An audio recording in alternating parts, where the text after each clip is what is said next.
Hey guys, this is Jordan from Jordan Henson Outdoors. Today we're going to be filming a beginner goose spread video. So this video we're going to show you guys some decoys that we think are good for beginners and a spread that we think is good to set if you only have, I think we have 2 dozen decoys out, or 26, 2 dozen, same difference, it's 2 more. So we're running, for this spread we're going to run dozen tangle free full bodies and 14 X14 Raiders from Big Al's decoys. These are both very solid decoys to get started with.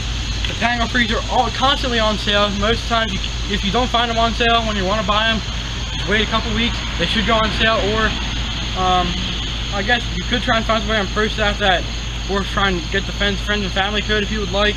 I don't know if you can do that or not, but so yeah. So basically, you're gonna want to run with a smaller spread. You don't want to have the decoys packed super tight.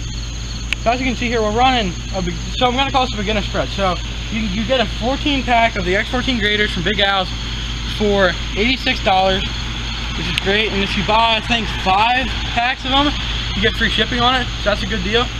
Dive Bomb's also a good option. They come in, I think they're like, it's like 12 dozen decoys for, I believe, $70. Might be a little bit off on that. I forgot how much tangle frees are, but like I said, they're always on sale. And I mean, they're good decoys, so you know they're good and heavy. They're gonna hold up throughout the season. They're not gonna break right away. They do have flocked heads. You might be able to tell, probably not. But so yeah, so you don't want to run too many decoys by your blind. So we have 2 decoys really close. The other one's pretty close, and we start to get out further. With these smaller spreads, you might be able to notice we have a bigger kill hole. Our kill hole is pretty large right in here. Obviously, this is not to scale because we're in a yard right now. If we were in an actual field, the kill hole would be a lot bigger. It would be a lot more spread out. But also, yeah, so we're gonna have the wind coming from the shed. Just imagine this is a whole flat field, right? No trees, no road in the house, no shed. The wind's gonna be coming. The wind's gonna be going that way. So the wind's gonna be going that way towards the road from the shed. So you want the birds to decoy into your face. So that's why we have our blinds like this. So a lot of you beginners might not know that. You know, you might say, "Oh, this looks good. You know, we'll set up however." But usually what we would do is there's kind of a little path in here they can come through, where there's not many decoys in here. See, we have 1 decoy, but now it's like a path they can come into for the kill zone. So like if they were coming directly this way, it'd be perfect. But a lot of videos will tell you, oh, you gotta have distinct U, distinct J, distinct L. Don't listen to that. You do not want that. You want to have maybe somewhat like a J or an L or a U, but you don't want to have it exactly. The geese don't sit like that. If you ever go out and watch geese, you're not going to see geese sitting in a perfect U shape.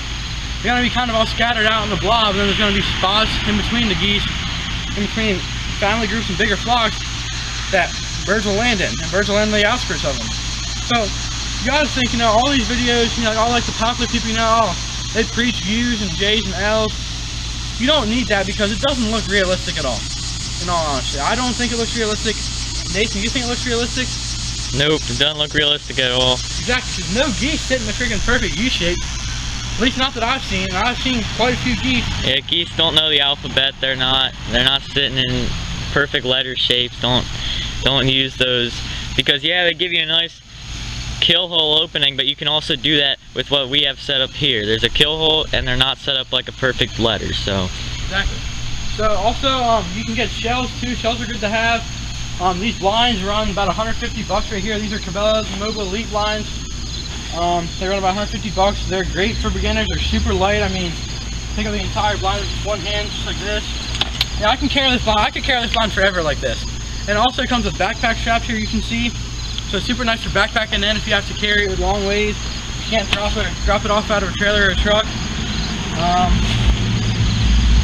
What else? So I guess, I'm not sure the exact pricing on tangle frees. I said that earlier. I don't know why I said it again. I'm just gonna go with that though. So yeah, I guess Nathan's gonna go over more about like the different types of decoys in his part. So actually, one more thing before we switch over to him. As you might see, we don't have all full bodies over there. We kind of have a lot more full bodies over there actually. But you don't want to have all full bodies over here and all silhouettes. Over here is a good example. We have them all mixed in. We have silhouette, silhouette, full body, silhouette, full body, silhouette, silhouette, full body. They're all mixed in, you know, because like silhouettes are great. I mean, also if you have only like, maybe, say if you have enough to buy that blind and you have only $100 extra, go with silhouettes. Like if you're trying to stay cheapest to get into it, if you just want to get into it super cheap, go with silhouettes 100%, because you're gonna get a lot more for a way cheaper price. You can carry them out, you don't need a trailer, which it's awesome. I mean, full bodies are more expensive, so a lot of people say they look better. A lot of guys are switching over to running just silhouettes these past couple of years because they're simple, they're easy to get out, they're cheap, they are super light. I mean, guys carry like 20 to 40 dozen at a time, no problem. Like that, and that's across the entire field sometimes too. So they're nice if you can't get a trailer in, you know, it's too muddy, you can just pack in silhouettes, walk them in. So yeah, now we're gonna go ahead to Nathan's part of the video. So now we're gonna be going over some different styles of decoys, all the different varieties of shapes and sizes, you could say, and also the different head styles. Every single decoy you can get, except for, well actually, yeah, even the shells have pretty much all these head styles. And start off with the most budget-friendly beginner decoy, the silhouette. So silhouette's budget-friendly because it's 2D, pretty much. I mean, everything's 3D, but it's 2D enough. And it looks good if you have them facing in all different directions, like in the spread. Then when the geese are circling, they're seeing them still. If you have them all in the same direction, then you're gonna have some geese that just turn invisible when the geese are circling. So don't do that. But they're cheap, they're light, and you can carry a lot of them. You can carry a lot of them in a truck, especially because they stack. They're only, I don't know what I'd call that. 16 to 1/8 of an inch, probably. Yeah, probably that small. So when they stack, a dozen's only like that much. So they're real small, real cheap, but they work. And people have been using them. Like Jordan said, people run whole spreads in them. I don't know what works better. Every goose is different, every year is different, so that's pretty much all I have to say about the silhouette.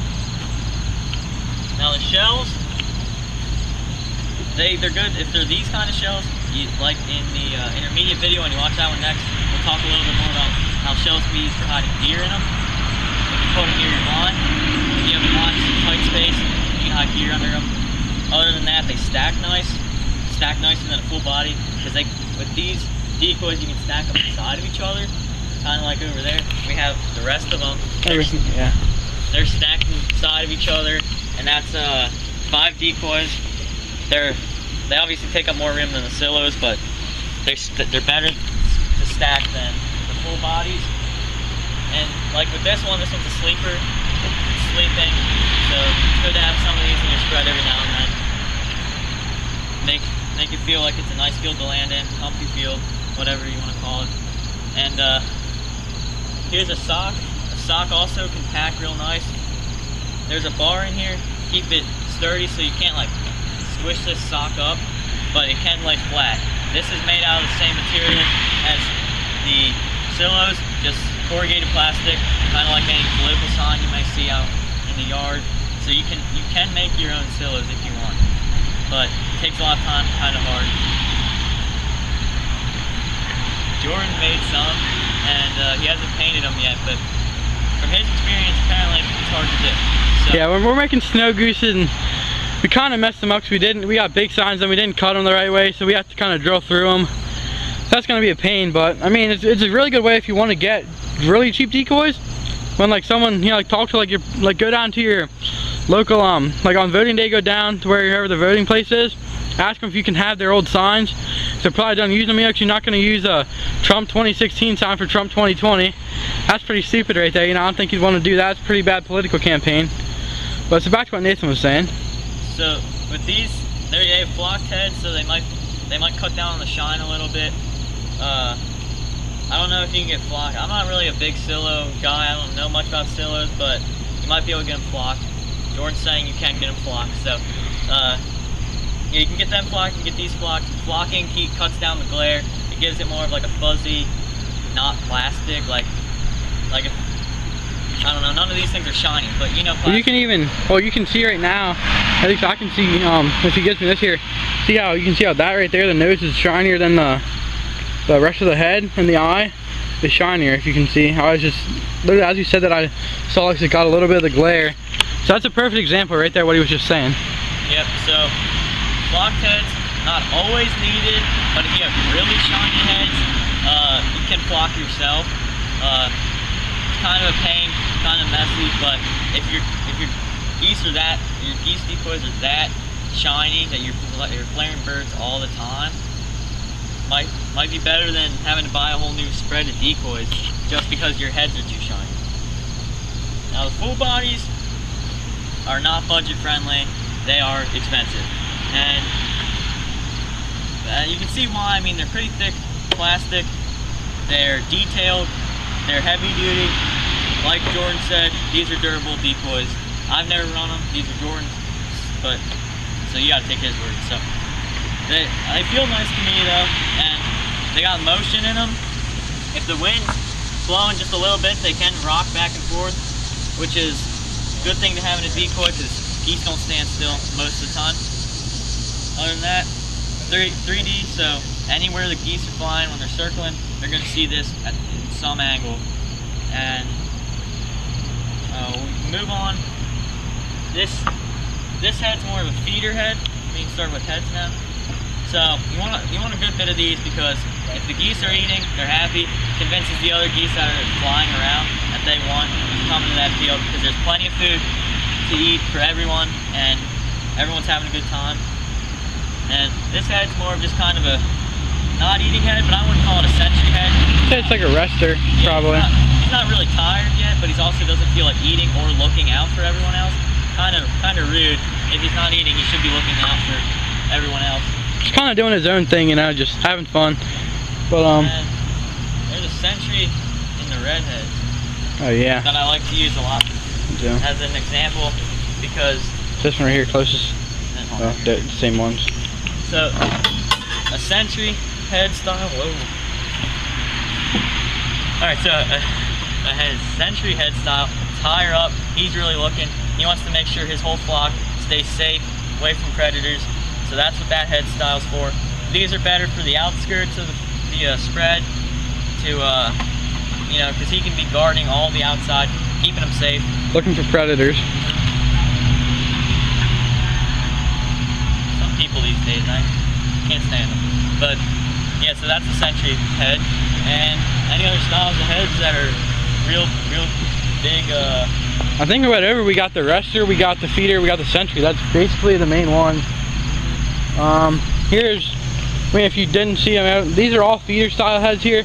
This is just another feeder style head here. I don't know what that's supposed to be. I think it's like when the geese are angry at each other, you know, it's like, so what'll happen is sometimes geese will be trying to feed, right, and then like another goose will go and then like try and get the food from us, and they get mad and they kind of start fighting. They start yelling at each other. So I think that's what that head is. But I guess I'll just let Nathan finish out his part of the video. Yeah, pretty much everything's done. You got pretty much every decoy comes in the head styles, but you can also buy a full dozen, 6, like in one style. 4s. Like all of these, that's a dozen of just feeders. You can buy them, certain websites have them, Dakota, Tangle Free. They got just Avian. Specifically one head style, and other, I don't think Dakota does it, but some brands let you have like a variety pack, which as a beginner, you should probably go with the variety pack because it's more, if you're going with full bodies especially, it's more budget friendly to go with a variety pack because if you had to buy a dozen, feeder, sentry, and resting, it would not be cheap at all. So that's pretty much all I have for this video, and we'll go to the outro now. Yeah, so I just want to add quick what Nathan was saying about how you can get different packs of like different head styles. With the silhouettes here, you might be able to see we got a sentry there, we got a feeder, that's just one style feeder, we got another style feeder over here, more feeders, more, right there's a sleeper, and then you probably see the Tangle Frees here. This is a variety pack. It has feeders, that style head feeder, that style rester over there you can see, a semi-sentry right there, another semi-sentry, but yeah, they all have all different types of things. So yeah, I think we're gonna go ahead and go to the outro now. Yeah. So that's the beginner goose spread video. I hope you got some good information so you can buy your next decoys or your first decoys and make sure you get the most for your money. And just make sure you subscribe to my channel. I don't have anything yet, but early season's right around the corner. I'm hoping to film some hunts. Need to practice that a lot because I don't even know how to do it. Also, my Instagram, I actually do stuff. That's also in the description below. And me and Jordan have an idea to make an apparel company. Hopefully that's coming soon. Hopefully within the next year that'll be here. If you want that, subscribe, help Jordan out, subscribe to me, help me out. If both of us get a ton of subscribers, then we'll know that the company could be a success, and we'll try to get that out quicker. So just hit the subscribe button on both of our channels, and you can DM us any suggestions on Instagram of what kind of clothes you want to see. And I'm gonna give it to Jordan. Alright, yep, so like Nathan said, subscribe to my YouTube channel. Obviously you're here watching the video. All you have to do is click the bottom right corner to get out of the full screen, hit the little red button that says subscribe and the bell. Helps me out a lot. I'm getting a decent chunk of views on these videos and no subscribers. You know, it kind of stinks because, you know, like, I think my subscribers versus like non-subscribed viewer rate is like, what was it? It was like 70 something. So like, it was 70 to like 12, then to like, it was like something unknown, like somewhere unknown. So yeah, definitely subscribe to me. Turn on notifications. Not subscribe. Check out my Instagram. I'm Henson_outdoors. Like he said, we're gonna be starting an apparel company, which is, we're not gonna rush this. You know, we're not gonna have it out within the next week or 2 weeks or even a month. We're gonna take our time, make designs that we really like, that we think you guys will really like, and that we think will sell. Because, you know, we obviously don't want to just make some cheap stuff, you know, that we think is not gonna sell, because then it's probably not gonna sell. Because, you know, that would be bad. You know, we drop a lot of money on a business and then it doesn't work. We're gonna take our time, make sure everything's perfect. We're gonna have everything's gonna be perfect. You know, it's not gonna be, you know, we're gonna get products, we're gonna test them. You know, we're not gonna sell them to people. You know, we're not gonna sell fully what we think is like the perfect product to people. That's just not right. You know, a lot of companies like, oh, like, we're trying this out. You know, seeing if people like it or not, seeing if it's like, you know, seeing if it works. That's just bad businessman right there. That's just not. It's not what you want for a business. You know, that makes you seem unreliable. You know, seem like a liar, you know, because you're selling a product that you don't know is good. So we're gonna test our stuff. We're gonna be promoting it at least a month in advance before we drop it. So keep an eye for that. Like he said, we'd like to start it soon, but we're not gonna rush it. You know, we're gonna take our time a lot. I said it probably 5 times in the past like minute, but it's true. So thank you guys for watching, and see you guys in the next one.